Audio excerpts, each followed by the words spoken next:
Di ba? Magpe-prepare ka ng pagkain, mag-aaral, magluluto, magwawal. Tapos sila nanay magwawalis yan sa gabi, di ba? Ganon kasipag. Lalo sa madaling araw, maaga kayo magigising, magwawalis kayo ng mga dahon-dahon. Tapos pag wala nang nawalis yan, uugain na naman yung puno, wawalisan na naman ganon. Ganon para lang may magawa Tapos si pag nanay. nagkumpul na yung mga dahon, iihian yun. Tapos pupunta, mga alas 8 ng umaga, pupunta na ng bintana yan, lalaruin yung pustiso. Yung...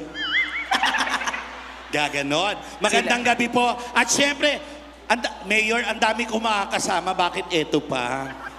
Bakit? Ang ganda. Pinaghandaan ko to, Negi. Pinaghandaan ko sino pa yung ano? Diyos ko, nagdamit ganyan ka pa, mukha kang pabayang GRO. Maganda kaya ako. Natawa si Mayor. Mukha kang busog na sa lago pa. Hoy, maganda ako. Maris Racal. Anong Maris?